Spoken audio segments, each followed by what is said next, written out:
is what I said before. If you just look at, for example, the steepness of the curve, where just the roll down effect, for example, if you buy today 5 year, in 1 year's time it will only be 4 years. 4 years, the spread is lower than 5 years. So this is, in addition to the coupon income, this is an additional factor of yield. And I think, I'm probably more in others camp. If you look at, for example, the contrast of real beta strategies to beta neutral strategies, I'm not a big believer in market neutral strategies, and this is why, for example, back in the financial crisis, so-called basis packages emerged, where you buy a bond and then also buy protection from CDS.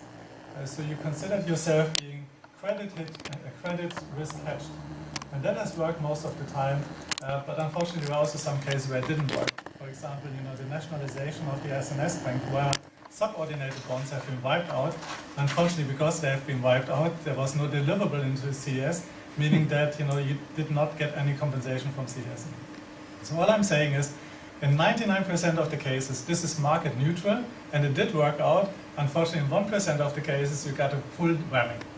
This is really hurting you if you have such a risk profile. You're basically swapping your trailing default risk for legal risk.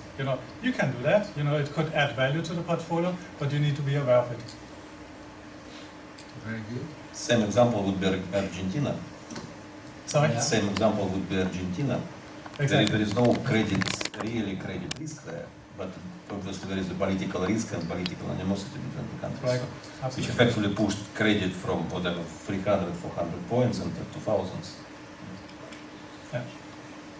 I mean, in a more normal setting where that is less of a concern, I would actually highlight to your point that there is a lot of credit yield to be gained, is that not only that's true, but also historically that credit yield is actually negatively correlated with the rises of interest rates. Right. In fact, I will point out to an article that we just published in the December issue of the Journal of Investment Strategies, where I was one of the authors. That article was actually a refresher of the article that we published back 10 years ago, back in 2003, the previous time the rates were rising.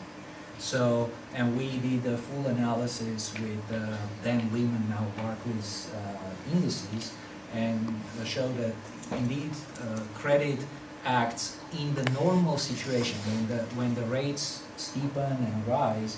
It actually acts as a buffer because of the negative correlation, and you can understand why. Because if the rates rise because the economy is improving, well, that leads to compression of credit spreads even further, right? Even though they are already compressed, but it will compress even further. So so credit will be actually less risky than the pure risk-free bonds.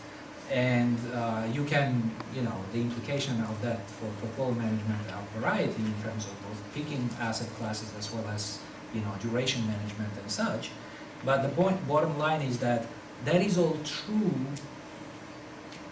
unless there is an alternative scenario in which the rates rise because of, let's say, stagflation, or, basically not because of improving economy, but for other reasons. And yes, that is a risk that you would be taking in those scenarios, I guess. I mean, what we are basically saying is, you need to look at the risk-return profile. And if you take risks which are not compensated by returns, it's not an attractive risk-return profile. That's all we are saying. And we're just not saying that, you should avoid rate risk because it could add value. However, at a certain at current levels, you're not really compensated for it. It's really probably more complicated than that. Because really, if you look at, for example, your credit slide, really your credit slide is there because short-end jump to default is very low. Yeah, so that's why the curve trades like that. And really, it's a duration risk which you're taking. So you might not see it this way, but realistically, you do take duration risk. It's a volatility which hasn't been realizing, but it's there. So you're being compensated for something which you need to quantify. And the problem with all this sort of pockety, yieldy things is that you sort of see the return because it's what banks will show you, but they will never show you how exactly to quantify the risk and then judge is it good risk return or bad risk return. Similar story with credit top-up, because really my experience is totally opposite. Although I totally understand what you're saying, so rates will go up because economy improved and credit, but really suppose the rates again 5%. Do I really want to take 50 bips on top of 5% to take additional credit risk? I would go and do government bonds, and that's exactly what actually Russian guys do in Russia. So you have bank, yeah, you take government bonds, you take these bonds to central bank, you have slightly, there is a slight curve between short end and sort of yield on your government bonds, you leverage it 2-3 times, that's your 5-10% return. And there is no credit risk because it's all in rubles. So why would you take, if rates go up, the attractiveness of credit, additional risk of credit, actually goes down.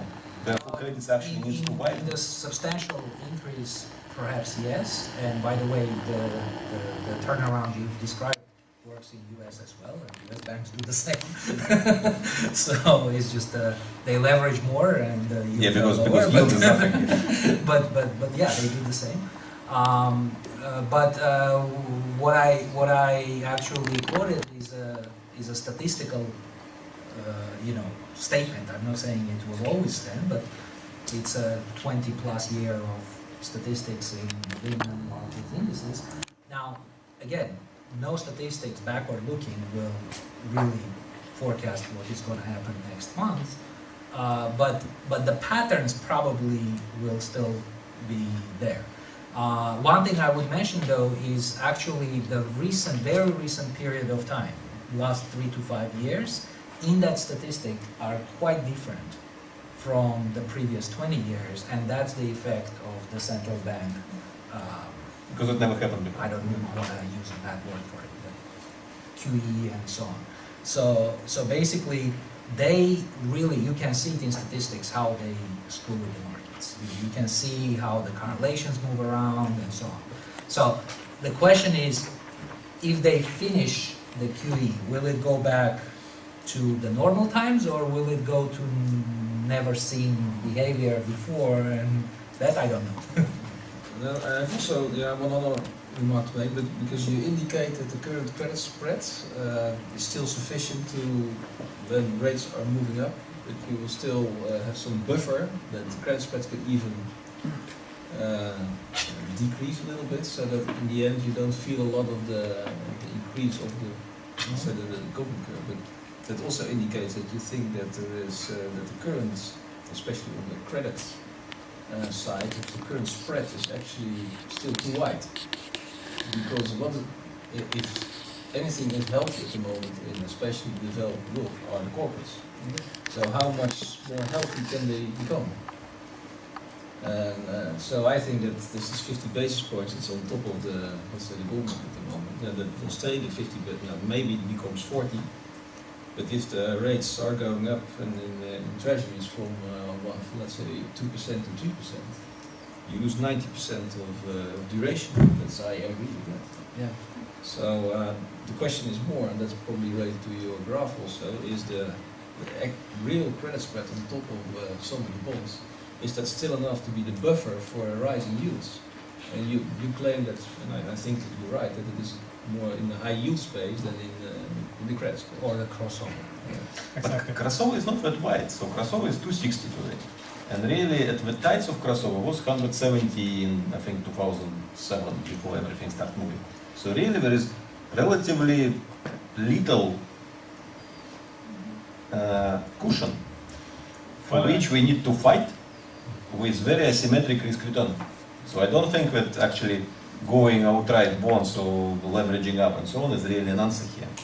Well, I'm not too sure about it because, intuitively, I tend to agree because 260 doesn't, cover even your cost in some cases. But the point is that, just looking at crossover might be a bit misleading. First of all, for example, in March we had the last into the next 5-year series.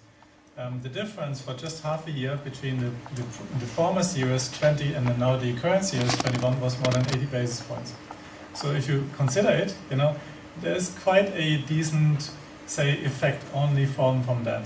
And in addition to that, for example, what we're doing in our fund is that if you look just at one single point, like 5 year CDS, of course in some cases that's that's the tightest point you can get. But since for example Dodd-Frank, banks are moving out of prop trading, liquidity has decreased, and there are lots of opportunities. For example, if you consider euro-based investors, they find plenty of bonds which are denominated in dollars for European issuers, which yield 100 pips and more for the same maturity, the same credit risk, the same seniority.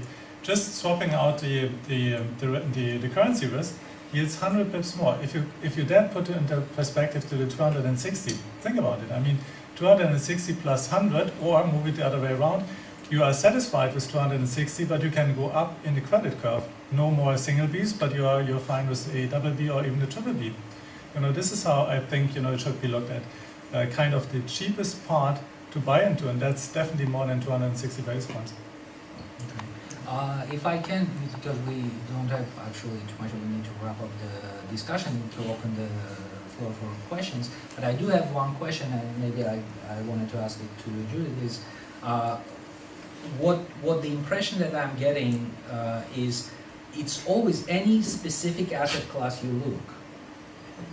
It's tough to kind of figure out where is the yield there.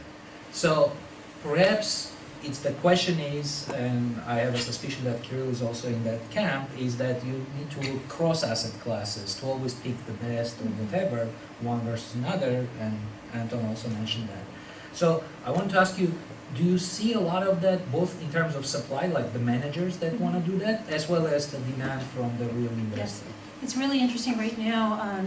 If you look at a lot of managers that historically have been, hedge fund managers that historically have been labeled distressed managers or credit hedging managers, if you actually look into the portfolio, it has a lot of equity because they're finding more opportunities in equity now. It's sort of the post-reorg, equities, special sits and so forth, a lot of that. But the portfolios are definitely sort of twisted more to equity, but we call them sort of agnostic.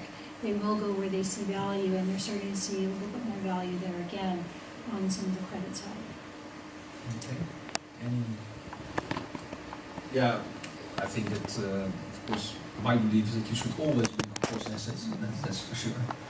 Because I also believe that in the end, still in the diversification, especially when you're a long-term investor, things go wrong every now and then, but I think that hopefully people learn, everybody, and I have to admit that sometimes even that is difficult to learn from history. But you see a lot of more in let's say multi-asset portfolios, tail risk hedging strategies, insurance policies coming into place. It comes with a cost. Yeah? Don't think that protecting your strategy and protecting your portfolio is for nothing.